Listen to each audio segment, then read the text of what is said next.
Jesus.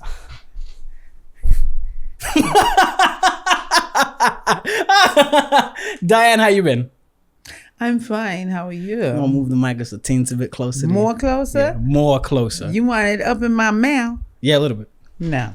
It's fine. Any closer than that, I'll be questioning my intentions. yeah. Okay. I have Diane Dixon on today. How you been? Hi, I'm doing great. Thank God. Great. You're doing great. You're not doing good this time? I'm doing great. You're not doing good? I give thanks for life, bro. Giving thanks for life. That's my theme, honey. One day at a time. How long have we known each other, Diane? Ooh, quite a long time. It's been what? 10 years, right? Damn, it's been 10 years? You calculated correctly. Yeah. I think so. 10 years. That's a short time. Is it? Yeah, compared to how long I've been, There. There. Just there. There, yeah. I like there. Yeah. Great. Of course you would. No, I do like You've that. left ground zero and now you're on the top of the Empire State. Listen, I have busted my butt. That's good. To get. And it paid off. No, it's you're not, a smart guy. I'm smart. Yeah, you're smart. Smart. That's why you were able to climb. I appreciate it. Thank you. Nice. Okay. Was that you? No, I ain't beeping. Nah. All right. Cool. What's that beeping though? Outside. I know. I'm just messing with you. Don't worry about it. I'm just trying to loosen up myself because I am still new to this. But honestly, just seeing you across from me, it calms me down. You like the lights? You like the setup? Beautiful. I'm sorry awesome. I'm sorry about the tiny. Don't apartment. apologize.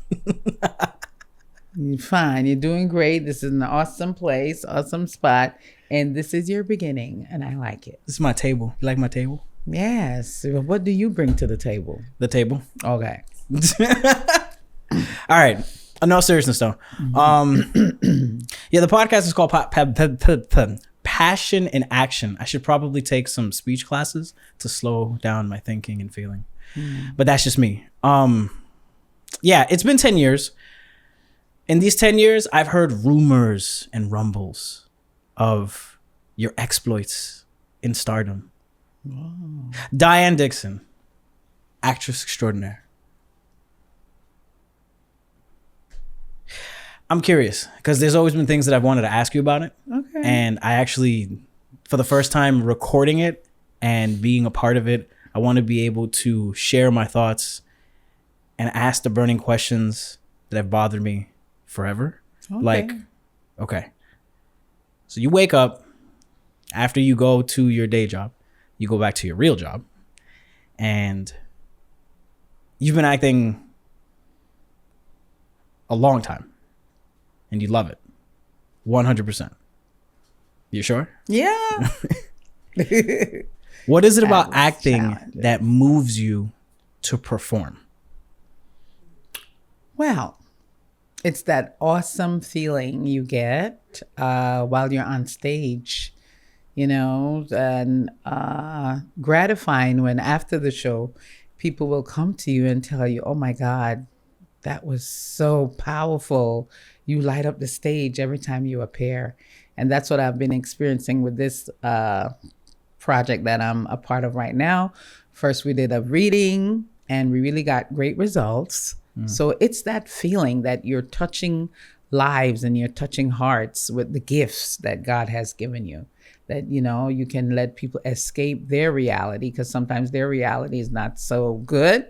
So in order to have them in the room with you and you're on stage, you're able to let them escape some of their not so beautiful reality and escape with you on a trip, a fantasy of the show that you're performing in. So it feels good to give people that kind of reaction. You said that you are working on a current project. What project are you currently working on right now? Okay, it's called Goodbye Doctor. It's the theater company is called Psych Out Theater because they deal with things of the mind in a psycho kind of way.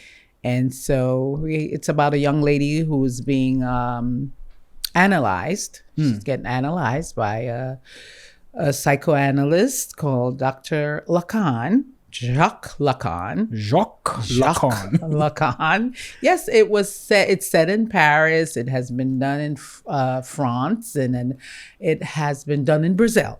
And most of the people there are Okay, Brazilian damn, born. yeah. Yeah. So we did it at the Brazilian consulate. We did the reading, and we got great reviews. Everyone liked it, and so we're moving on now to the actual putting the play on its legs. You understand? Yeah. What I can imagine how difficult acting must be. There's a lot of moving parts that people don't see.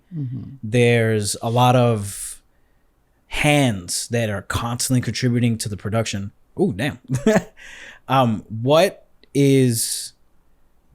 Who are some of the key players behind the scenes that actually assist in making this production come together? Okay. Well, the theater company, Psych Out Theater, two of our cast members are producers, co-producers of the piece. So they are really trying to get funds and trying to make sure that we have an audience, trying to make sure tickets are sold so that we can have a house. We don't want to hear that we don't have an audience so that we have to cancel any shows. Yeah, you're not playing for the they're seats, right? Like, pushing to try to get contributions, pushing to try to do ticket sales, pushing for advertisements on social media, Instagram, Facebook, and however it is for us to get seats filled so that, helps it to run more smoothly. Yes, we're reaching out to people for contributions. I haven't reached out to you yet. no, you But haven't. I will. After the show, what's we'll going talk on about here? your contribution to this beautiful project. What Okay? happened? How many tickets you need? Just Oh, yeah, man. We need tickets. The theater seats around 87. that's pretty good. So we'd like to fill that house every night. Okay, no, Yeah, no, yeah. We'll talk. We'll definitely talk. Let's after the do show. this. Yeah. Let me ask you this: how do you get into character every time you're rehearsing? Right before you're about to read your script, and what are some of the mental gymnastic loop-de-loops you go through? Okay, now that's the challenging part of all the glitz and glamour, Right. is to be able to memorize your script. That's no easy task. But when you train your mind, because my best time of learning a script is early in the morning. How early? Early and sitting on the throne, if I may share. That's the best time that I learn my lines. Taking the Going to the throne room. Taking if the you know- Browns to the Super Bowl. Hey, if you know where that is, the going to the throne room, sitting on the throne. Oops, I'm sorry, Mr. Mac. Yes, and that's when I'm able, because I have to be able to do it the first thing of the day, or else I get totally distracted. I don't want to be on the phone. I don't want to watch any news. Nothing at all. Perhaps prayer, of course, first, yes. Then I'll sit and absorb, because doing a 9 to 5 and having that, you have to learn your lines, and you're doing a 9 to 5. That's the quiet time of my morning. Read my script and then do the 9 to 5. And then I have rehearsals in the evening. So it's hard. That's a full day. It sure is. So- Rehearsal is 6 to 10. Work is 8:30 to 4:30. So when do you eat? When do you eat? Hey. Well, I try. Lunchtime. That's it. Just lunch. Lunchtime. Just one time a day. Unless you eating. Yeah. Are you eating in You the don't throne have room? time. You can't eat in the throne room. That's nasty. I don't bring my food to the throne room at all. Yeah, but it's challenging, but I like it. And I thank God I have the ability to memorize at my age. You know what I mean? You don't look a day older. 40. You're funny. Thank you, young man, for your... Well, thank you really for don't, that though, seriously. compliment. That's great. Thank you so much. I'm getting old. I'm 32. Stop it. You're a young baby. I have grays. And not the aliens that come up and kidnap people. Oh. Well, you're young. Thank God. So yeah, Young I enough. thank God for that ability to memorize, because when you memorize your script, you're more free to play with the character, to just be yourself, and sometimes even ad lib. They used to call me the queen of ad libs. So when I put that script down, I'm free, ready to roll. Have you ever been on stage and you forgot your lines? Of course. How do you get past that? At what point do you go, wait a minute, my lines, and then yeah. how do you maintain character and then stay engaged with the audience and get back to your lines? Like, is there something that triggers your lines back into your brain, or you gotta wing it sometimes? With the company of actors that you play with, they're able to bring you back because they're not only concentrating on their cues and your cues, but they know what they're supposed to say next and what you have to say. So if they know what comes next, then sometimes they even help you out and throw a line in there. You understand what I'm saying? So they'll ask you your line in a question form? Yeah. It happened yesterday at rehearsal. Yeah. The main character, she was like this. The doctor had his back turned to her, so she was like this. He didn't see her, so he was supposed to ask her, "What are you ashamed of?" So she had to say, "I'm so ashamed," and then that triggered him to say, "What are you ashamed of?" Those things happen, but sometimes when other people don't know their lines, then you are in trouble. That happened to me one time. Folks forgot what the heck they were supposed to say, honey. I said, I'm going to get the hell out of here and make up my own line. So I said, "Hey guys, I got to go to the store. See y'all later." Because they forgot. They got lost. This one is talking crap. That one talking crap. They don't know what the hell going on. Audience out there think it's a part of the show. So I said, "Hey." Wait. This was during like an actual show.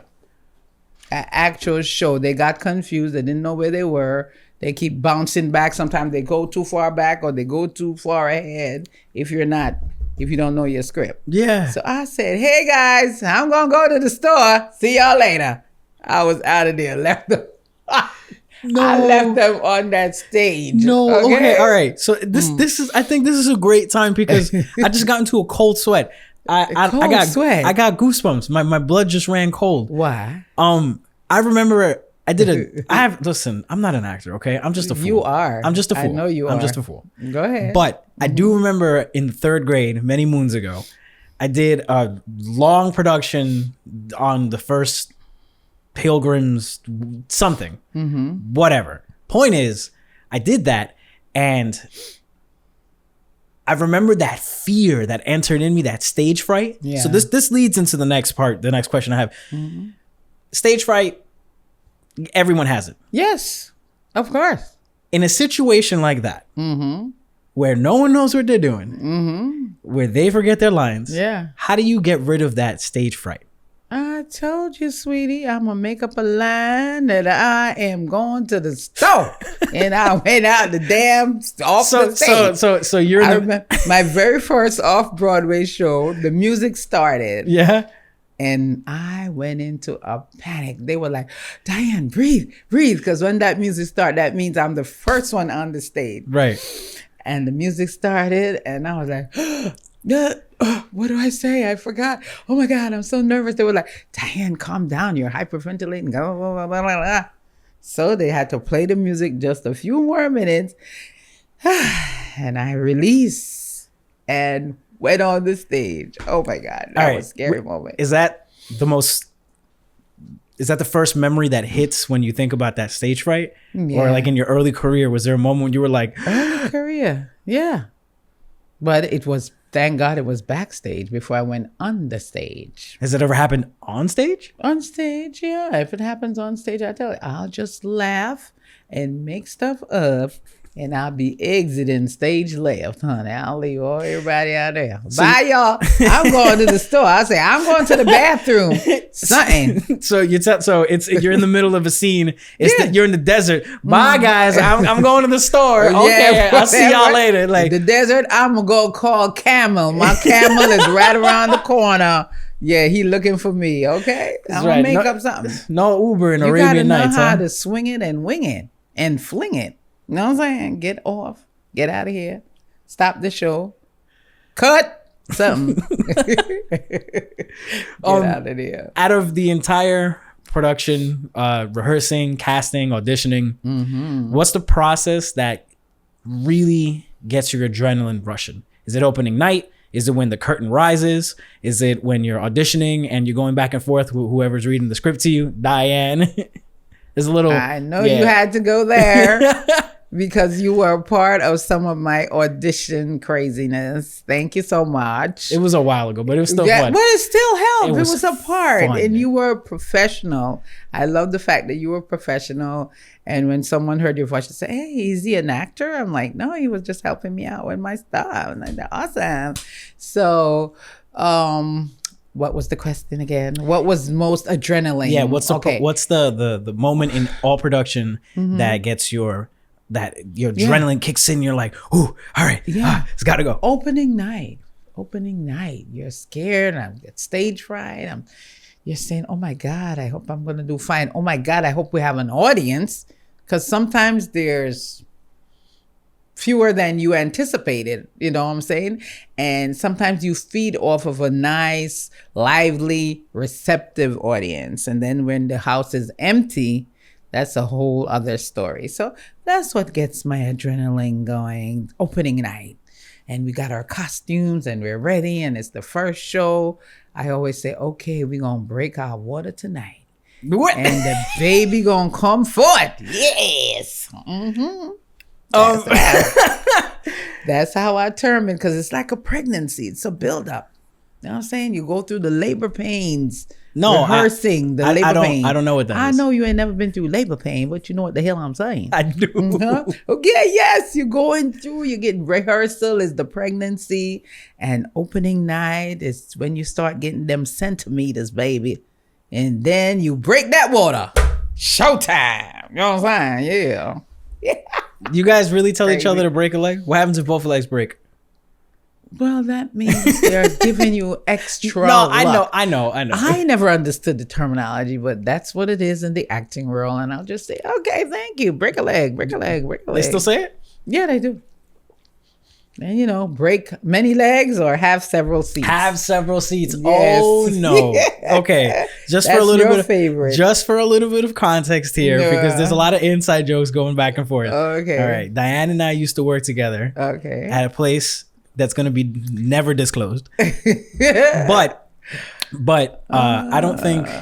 Now we did get some work done. Something. If we weren't cackling, we got work done. No, we did. We got a lot of work done. No, and he used to tell people have several seats, which is not a compliment. In the neighborhood where we work, you could get your eye punched in for that. So I kept telling Mark, stop telling people to have several seats. Somebody gonna punch your lights out. I did it for 5 years, and no one ever waited for me. Gods were with you, okay? Because I get cussed out for less.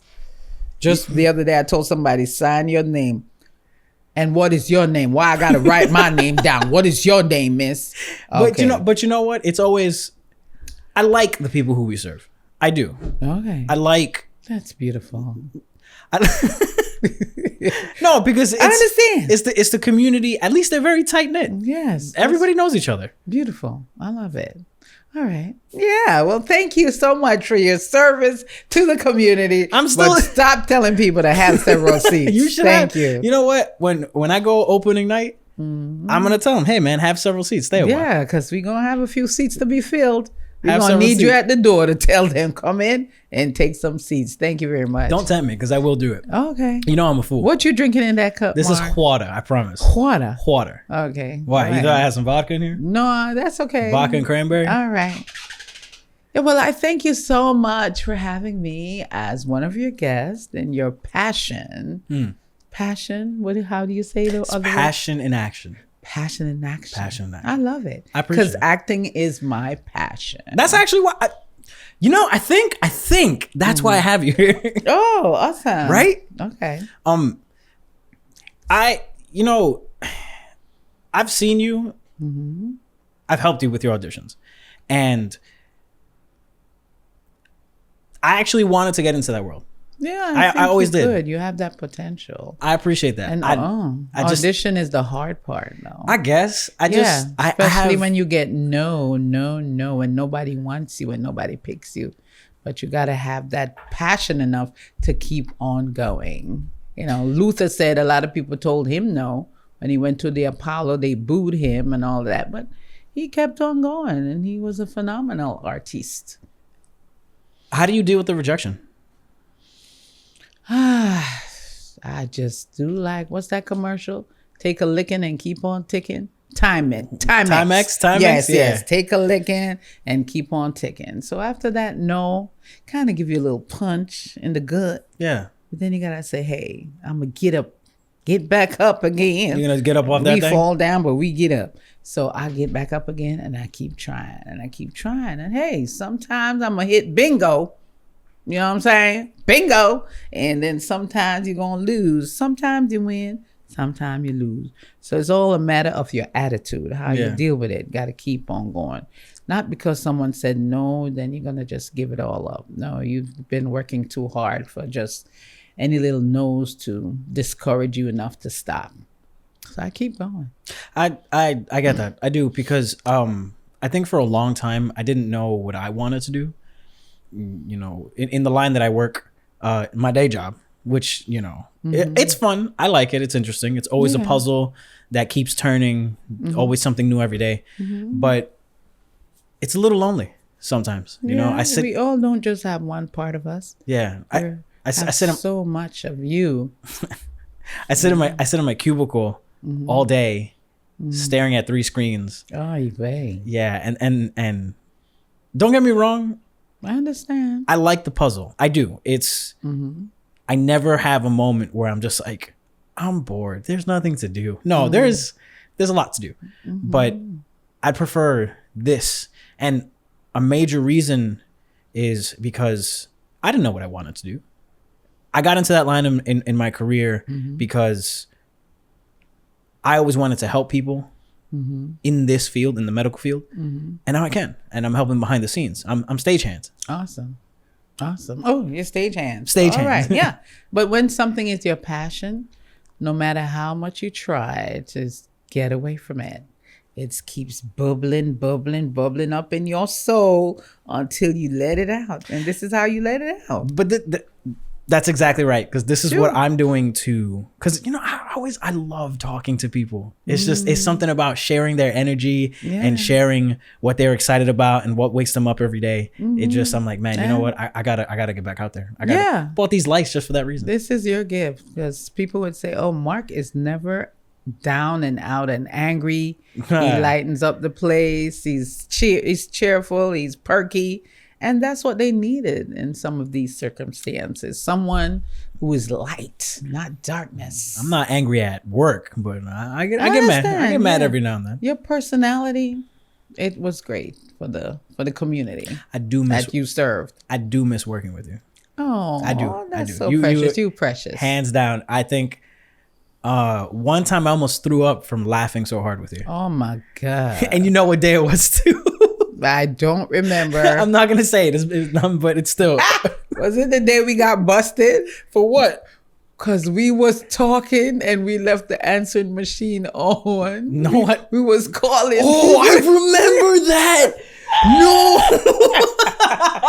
No. Okay, so we were calling a person. I didn't say nothing. We were calling a person, and we were chit chatting, and we were just the banter back and forth. Talking about the answering machine message or something, and the person called back. I heard all of y'all. I heard all y'all say it. No. Oh my God. Oh no. That was funny. Oh my gosh. Okay. So when were you laughing that you almost threw up? Ha. Okay, that day. All right. Okay. Ha. I got you. All right. Yeah. Just it's good that we were able to cheer each other up, because folks be grumpy. So it was great to have someone I could bounce off of, laugh, have fun, cheer the patients up. Look, I think at one point even the patients were laughing with us. Of course. They need laughter. Like one guy said, I don't want to come in the hospital and feel sick. I want to be able to have, feel that I'm being helped. Yeah. So your personality and my personality help quite a few people get along with their day. They should just take our personality and push us in the front. Just nice. in the front. Just in the front. Greeters. Just be greeters. Hi, how was your day? You know what? Sometimes that brightens up a person's day because they're going through so much crap in their homes. Walmart. Yeah. Going through a lot of crap. They need somebody to just look into their eyes and say, hey, have a beautiful day. Your life matters. Yeah. Yes. Yeah, no, I agree with you there. Amen, Pastor. Don't start. Oh my gosh. You know what? We already went there. I might as well just tell the story. No. Get back to your questions. Thank you. No, because there's a big question. What are they? It's a clear inside joke that I have to say it. I have to say it. Can I say it? Sure. Okay. All right. Okay. All right. You convinced me. You're nuts. I don't remember the setup. I don't remember where it came out of.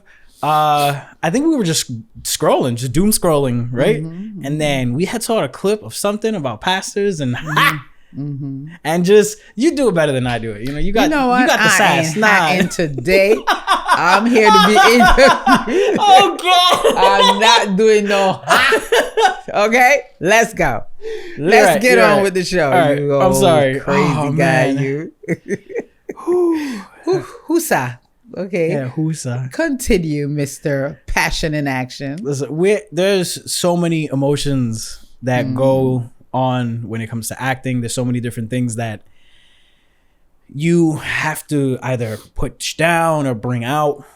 How do you invoke deep emotions within yourself to reach the audience for very hard scenes?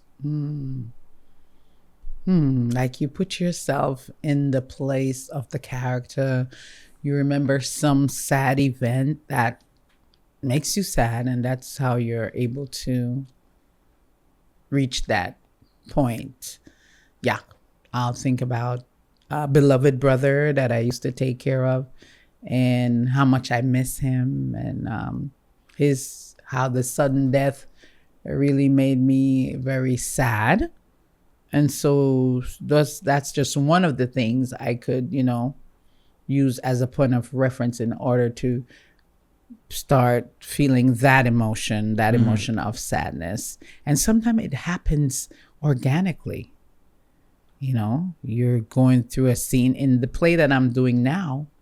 It happens organically. The character was talking about incest and going through changes, and it became a tearful scene because I play her spiritual godmother, someone who took care of her. I'm her protector spiritually.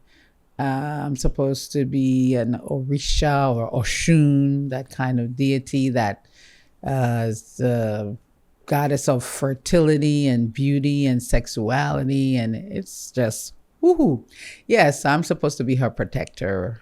And doing a scene, you could see the tears well up in her eyes, and the tears welled up in my eyes, and the director started crying. So it's just happens sometime organically, and then other times you have to draw from life experiences and emotions that you have gone through. Yeah, yes. It's so a whole thing. That's sadness. What about fear or anger? What do you draw from there? Fear. Because sad, everyone goes, life is hard for everybody. Doesn't matter if you have $1 million, doesn't matter if you're Jeff Bezos, doesn't matter if you're it's hard anger for everybody. And fear, you just put yourself in the position, you know what fear is. And as an actor, actress, you have to be in that moment. You have to create that emotion for people to see, for people to feel that, And that's how it is. When you're an actress, you can naturally bring on these kinds of situations. It's a gift. It's a talent. I don't know how else to explain it, because you don't fear. emotion. Acting is emotional. You have to be able to change from sadness to fear to anger to all kind of crazy stuff. Do you think, and this isn't my question, I don't even have this written down. This was something that somebody had told me offhand. And I was debating whether or not to ask. It's nothing bad. You could ask me anything. Stop it. What is it? Do you think actors, actresses, do you think they're born with it? Or do you think you can learn it? Is it a talent or is it a gift? Some people are gifted. Yeah. Some people are talented. And then you have other people that just natural. Because you'll see someone on the train and someone will say, oh, I like the way you look. I think you will be great in this project I'm doing. Okay? They ain't never acted a day in their life. And then next thing you know, they off to Hollywood. And I've been sitting there on the same train forever. Ain't nobody see me. Shoot. And tell me, oh, you going to be great on my project. Yes. Some people just naturally fall into it. And then they start it and they keep doing it and doing it. So, how do you explain that, Mr. Mork? I don't know, because I've been on the train my whole life and no one's ever stopped me and like, hey, how you doing? Hey, where you going, man? I'm walking here. Stop. Yeah, no, that's never happened. Because you could feel the passion. And when you were helping me with my audition, you felt that little pull like, maybe I should do this. I did. I wanted to. I honestly wanted to. You have the ability. You're well-spoken. You're talented. You're bright, charming. You could do stuff if you put your mind to it. I have presence, and thank you for the wonderful compliments. If you get a casting call and you say, try out for this role, I'm sure you would land that role. Guy number one behind the scenes on the laptop. Now, you'll be up front in the front, okay? Principal. I was actually thinking. Star. I was actually contemplating whether or not I should do stand-up. They have open mic nights everywhere. They do. Williamsburg is a hot spot for things like that that I've seen, and there's always open mic night opportunity, and you never know what happens. Seriously. When you tap into stuff that is supposed to be yours, then the floodgates come open. I'll do that, right? And then I'll immediately get called from human resources and be like, we heard your comments on some of the things. Hell to the no. What the hell you talking about? Your comedy is your comedy. Human resource ain't got no to do with it. Okay? Right? Nah, it is a fear of mine though. I do have to be aware of what I say. Really? I use some of the stuff I hear on the job in my little comedy stuff I do. So don't even try it. Okay? All right. Let's get back to it. Yes, because we're going into weird tangents now. Get back. Excuse me. All right. What? No. Well, oh yes. How do you separate yourself from your character after the show, after you're rehearsing, after your play? Because I know when in the middle of the performance, in the middle of rehearsal, in the middle of acting, has there ever been a time where you and your character start to blend a little too much and you become too invested? I'm falling apart here. Ooh, Lord. So you and your character, you guys blend. You blend. So how do I separate? Yeah. How does Diane stay Diane? Ooh. And how does Jodie Ann stay Jodie Ann? Oh, wow. Well, sometimes it could be two totally different people. And sometime after a show and I come out from backstage, people don't even... They don't recognize you? No. No way. Seriously. They don't recognize me. I pass them by, especially in the case if I play an old woman. When I come take off my gray hair and my makeup from looking old, I'll pass by and they'll say, oh, so where's the lady that played the old woman? Yeah. The costume designers are really good then if they can't recognize you. Yeah, a lot of times I've not been recognized because they can't identify.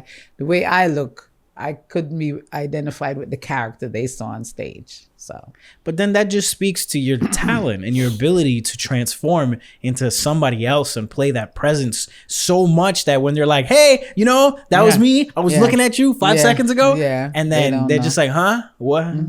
Yeah. Well, once this man told me, he said, Miss, what part of Trinidad you come from? I said, I ain't never been there. He said, "Oh my God, Gil, you took me back home to Trinidad. Oh God, I thought he was from Trinidad, Gil." I said, "Well, I'm not."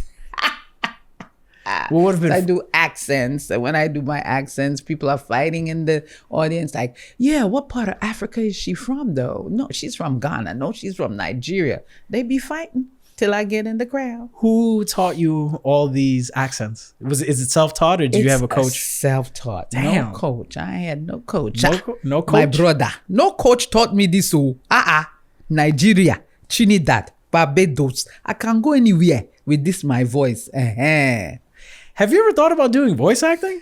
I'd love to, but I don't know where to go, where to start. Yeah, you know what I mean? Because you British. You're going through the whole world here. Yeah, that's all right, innit?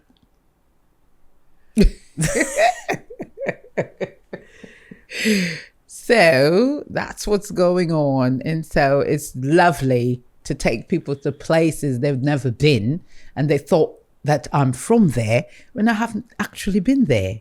You know what I mean? Yeah. Okay. I could barely do the normal guy accent. I'm working really hard on that and it just fails constantly. Aww. Yeah. If you listen to stuff, you're able to do it. Like in this play now, I have to speak a little Brazilian. So I'm brushing up on my Brazilian. Okay.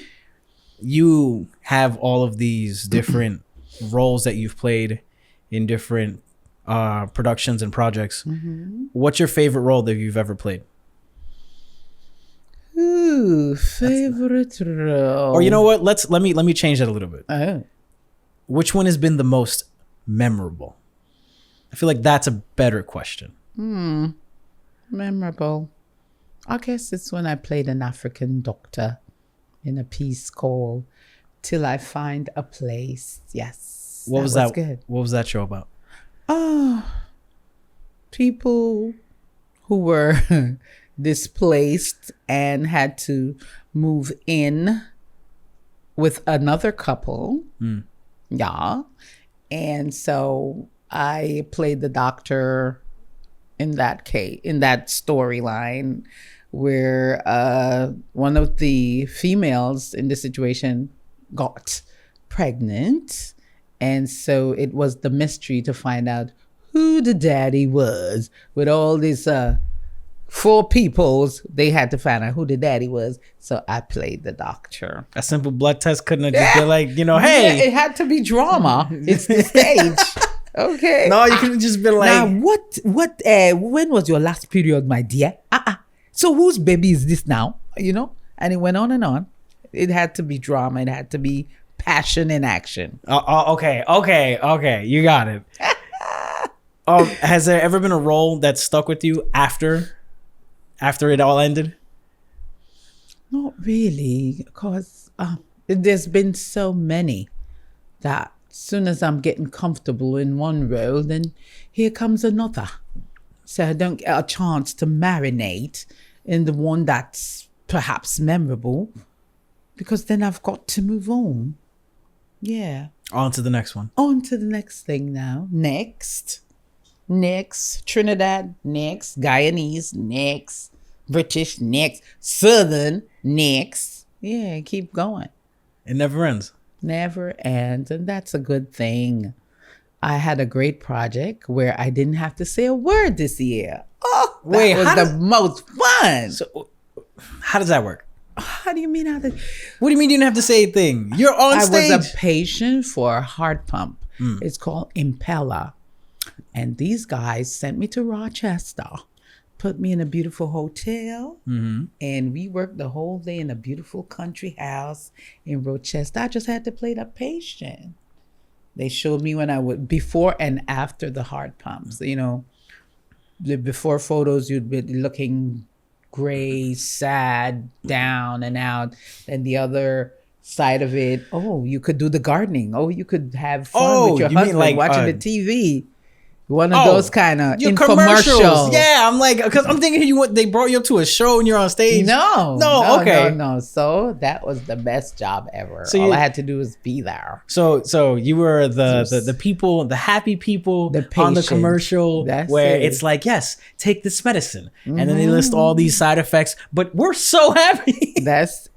Stop it. Yeah, I know. After you hear about it, then no side effects are urinary tract, lung infection. You'll go from type A to type B for no reason. Oh, God. You'll do a Mr. Houdini. I really enjoy that. Yes, I did. It was this year, April and May. It was awesome. I loved it. I can't wait for those people to call me back. First of all, I'm waiting for the commercial to come out. They said fall. Ain't this fall? Fall just started. All right now. I can't wait to see it. I'm going to send it to you, honey, so you could see how much fun I had. Oh. All I had to do was change 8 times and just sit there and be beautiful. Yeah. That sounds like fun. It is. It was. You can't wait to do one of those. So, trust me. I'm a little lost here sometimes because I think everybody sees the finished production. No one sees the work that goes behind it. So what are some of the parts of not just acting, but the production that people don't see? Like the hardships and the sacrifice you have to endure to make scenes better, or just the things that the audience doesn't get to see. What are some of the behind the scenes? It's the hours of hard work. Hours of work that you have to memorize your lines. Production stuff where you have to sometimes be there all day, like technical days, it's cue to cue. You have to be there the whole day. You have to do the scene, stop, let's see how the lighting is going to be on here and there. Then there's also personalities that you have to deal with. You have divas and divos. I don't know if you call the men divos, but they call the girls the diva. It's like, I don't feel like doing that part like this, let me do it like this. Directing the play themselves, you know what I'm saying? There's a lot of personalities that you have to deal with, and the hours and the sleepless nights of learning, making sure you learn the script. If it's a lot of dialogue, honey, you got to find time other than the throne room to be going through that script. You know what I'm saying? So, because I've had some lengthy scripts that I have to be up all night getting it absorbed. But as I said, the best time for me is early morning. So when you're dealing, well, I don't want to say dealing. And trying to get tickets sold and trying to advertise to make sure people see it. It's a lot of work. It's a lot of work. When you're dealing with your colleagues, your coworkers, your co-stars, what's the terminology I'm looking for here? Help me. Colleagues, co-stars. It's co-stars, right? Yeah. Cast members, your castmates. Yeah, the crew. Yeah. When you're witnessing your crew acting like the crew, how do you, like, you ever like push them in the right direction? Like, hey, we should try it this way, maybe, or that way, or like, how do you calm them down? I'm just gonna say it straight. How do you calm them down? Well, I'm a quiet person. No. When it comes to time for rehearsals, don't lie to the audience. No. When it comes time for rehearsal, I'll sit there, and my director said to me like 2 days ago, she said, Diane, you have a facial problem, and it's a blessing and and she said, and it's a blessing and a curse. Okay, you are very readable. Anything you're going through is all over your face. It's a blessing and a curse. Oh, yeah, boy. it can be. Because then if someone's talking to me and I'm feeling like, oh, if this person don't stop getting on my damn nerve, I don't say it, but it's going to be shown on my face. And it's hard for me to hide it. Okay? It's a blessing and a curse. It's a blessing and a curse. It's a blessing and a curse. Because they could read. They could see my face and say, oh, this girl is not happy with this situation. Have you ever butt heads hard with the director? No. Never?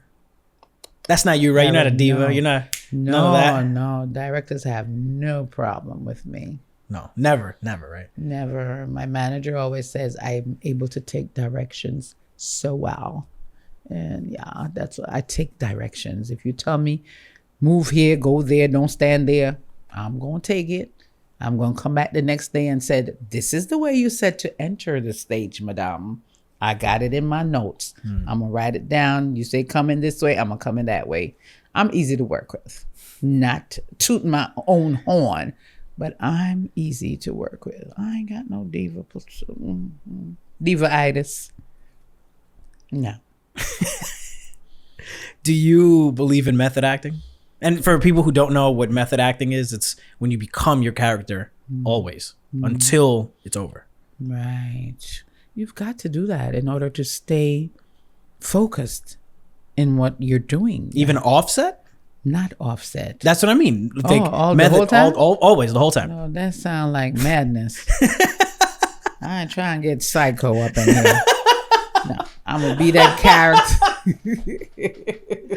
I'm going to be that character when I'm on the stage. Soon as I get off, I'm going to hang that character up on the wall. Say bye, y'all. See y'all tomorrow when I become this character again.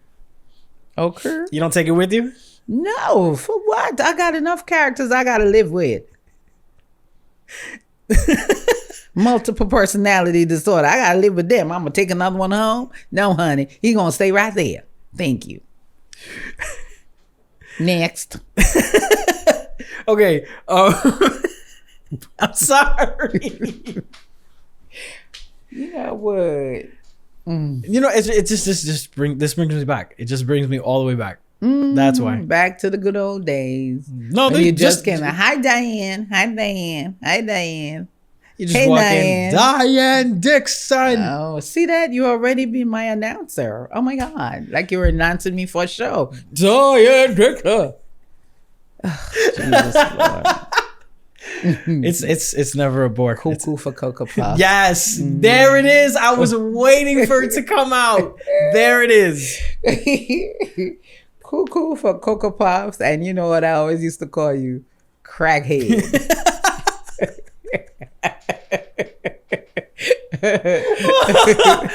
Always, I say you a crackhead. Okay, stop it. Stop the madness. Wusa. Yeah. All right. Just a few more, I promise, and then I'll Praise let you go. the I'll let Lord. you go. Gloria I promise. Dios. I'll let you go after this. Hi. But I do want to know, because you're full of life, and you've obviously went to your throne, so you're not full of that. But the face, yes, that's right. Yeah. Okay. When did this start? Where was the spark? At what moment in your life did it impact you to the point where you're like, you know what? This is it. This is what I need to do. This. Well, it didn't really come out like that, but in prep school, that happens in Jamaica. That's where I was born, in Jamaica. And I went to prep school, and there was a certain lady who would recite poems. And I used to love the way she would dance on the stage and talk about her poems and talk about stuff and just talk about things, food, clothing, fun, everything. When I really loved the way she performed, and I think she's my inspiration. Her name was Miss Louise Bennett Coverley. She's a folklorist. She is an activist. She was involved in a lot of things, theater, singing, pantomime. And I think she's the one that inspired me. And I started doing her poems in school when they have any little special function. And I started to learn ballet, started to learn African dancing. I got into theater and dance because of her. She inspired me. Thank you, Lou. Rest in peace. And the rest was history. Yes. Definitely yes. Then when I came to New York, I went to high school, and they had me performing the talent shows there. And that's another start. And here I am in front of Mr. Passion and all this action.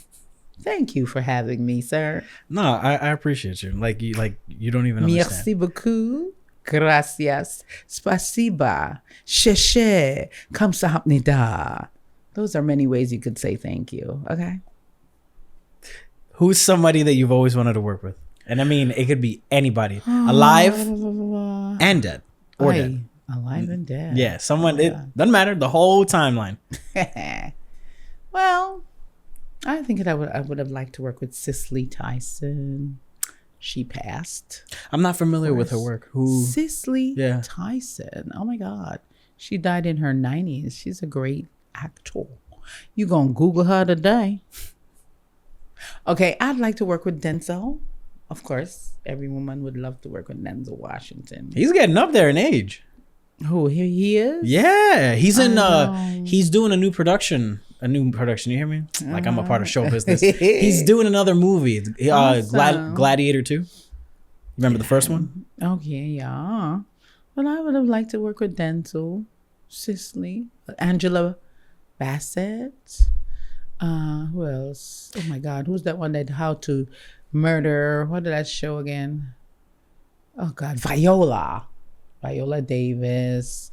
Who else? Yeah, those iconic people. Grammy, Oscar. What they call them? Grammy. They win the Grammy, the Oscar, and everything. They have won all kind of awards. Those are the people I'd like to work with. Yeah, Viola, Angela. What's that one from Jamaica? Oh my God, all these names are just Just going leaving out of you. my head. You know who somebody I always would have loved to interview? Who? Eartha Kitt. Eartha Kitt, yeah. Just Also, a fireball. I didn't get to. Oh yeah, Eartha Kitt. Okay. I didn't get to really know. I didn't get to know her works until, after she passed. But I think where it really struck for me was when I was a kid. I watched The Emperor's New Groove with David Spade, Eartha Kitt. Oh. Not familiar, not ringing any bells. No, it's a hilarious movie. I know of She Eartha plays Kitt, though. she plays the antagonist who is trying to take Emperor Cusco, the protagonist. She's trying to take his life so she can become the empress. Oh. But just the way she delivered all of her She was lines, quite passionate. and then plus what happened to her, how Hollywood and America exiled her for it wasn't for no reason, but it was for a foul reason. Yeah. But then she came back and was like, bam! Yeah, like Monique. She came back now. Monique. Not a clue. It enlighten me. I'm here to absorb your knowledge. Please tell Stop me. it. No, tell me. She used to work with Are we talking about Monique? Oprah, Tyler Perry. She played in that Oh, sitcom. Monique. I know. Yes. The Monique. Yes. Damn. Yes, Okay. they had put her aside Really? for a while. Yeah. Why? You got to see the interview on YouTube, honey. But she's back. She's back. You talking she has about a great show. Monique. Monique. Honey. Yeah, I know who you're talking about. Yes. She has a great show on Netflix, a scary movie on Netflix right now. But she's back. She's back working with that producer that did, what is that movie? Scary movies. He's into scary movies. All these names are not in my head today, Mark. Oh my God. But she's back. And you need to see her interview on what happened with her and Tyler Perry and Oprah and oh my God, so much. But I'm glad she's back because they blacklisted her for a while. That's messed up. But she's back and she's full of life. Precious. Is there a preferred, I don't want to say medium, but is there a preferred type of acting that you would always want to do? Is it commercials? Is it Broadway, off Broadway? Is it movies? Is it TV? Like where do you feel most comfortable? I think I'm most comfortable with live theater. I like that. I like the fun, the ability to ad lib, the ability to just be free, be yourself. Movies, you have to be a certain kind of way. You can't be too loud, can't be too emotional. Your eyebrows can't go up too much. Your eyes can't wag. You got to sit down there. And even if you're talking about, my husband just died and I'm not going to be able, I have cancer and I'm not. You have to keep a straight face. You can't show too much. You can't be too big. But with theater, you can do whatever the hell you want to do. You can go wild. So I like theater. Okay. Movies are nice too, and they might pay more money, honey. But I like theater, and whatever I get, I'll take it. Movie, theater, commercials, TV, whatever, sitcom. I will rock any stage, baby. You heard? I heard. Mm-hmm. And last question. Ooh, hallelujah. How do you want people to remember you? Ooh. Remember me as someone who loves life and love people and love bringing joy to people. Sometimes at work they say like, you need to sit down. You care too much. What are you going to do? Follow them home and take it? These people are... That's mean. Yeah, I'm sorry. It's the way you delivered it was great. It's true though. They're like, what the hell? Trying to... Because if someone comes to me and said, Miss, I don't have this. Miss, I need that. Miss, I don't know where I'm going. I'm going to get up, leave everybody there, and I'm going to take this person next level, other level, wherever the hell they're going. Make sure they're okay. Make sure they're going in the right direction. So someone should remember me as someone who cares deeply for people. I love, especially the elderly and the teenagers who are often misunderstood. I like to sit them down and say, hey, what's going on? You all right? You know what I'm saying? I'm good. Thank you for asking. Yeah. Yeah, I like to look into their eyes because they're going through a lot. And a lot of times they don't even speak. And that's bad because we have such a high rate of suicide and stuff going on like that. So whenever I see someone like that who seems to just close up at people trying to reach out to them, I try to reach out to them. People come and they're all hyped up and angry. Come in there so angry now. Hi, come, let me talk to you. Okay, sweetie, calm down. It's okay. Take it easy. Breathe. Just breathe and just, yeah. So I want to remember that somebody who really is passionate about taking care of people. And that's and who bring joy and laughter to folks just to brighten up their day. And that's indeed my passion. Well, I appreciate it, Diane. Thank you for coming. Thank you for giving me a portion of your time, of your very busy schedule. No, but seriously, thank you. Mm-hmm. Give me some plugins. Where are you going to be? What's the show going to happen? Oh my God. We've been talking yada yada all this time. We ain't been saying mierda about the show. Oh, is this rated PG or rated what? No, it's not. Okay. So, woohoo. It's The Goodbye Doctor. It opens up October 24th. At the Jeffrey and Paula Gruel Theater. If this phone would just open up, I could finish my story.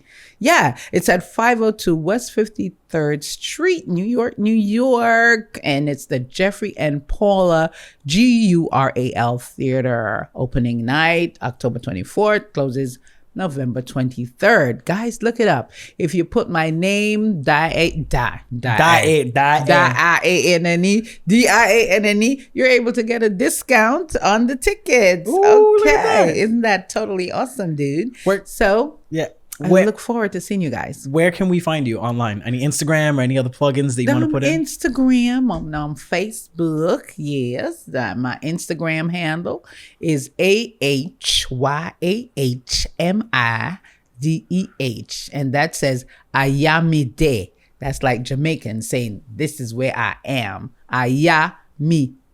Okay. Mide, right here. Diane say Ayamide. Ayamide. Right here, brethren. Yeah. Diane Dixon, everybody. Thank you for coming. I really appreciate it. Thank you so much for having me, Mark. No, it's not a problem. Listen, and I look forward to seeing you on the stage someday. Ooh, I don't know about that last part, but I'll help you out. I'll lower the curtain and I'll bring the curtain up. No. Yeah. You ain't doing that crap. You will be acting. Ha. Okay. Yeah. All right. We'll see. All right. Ooh, I appreciate it. Thank you, everybody. Have a good night.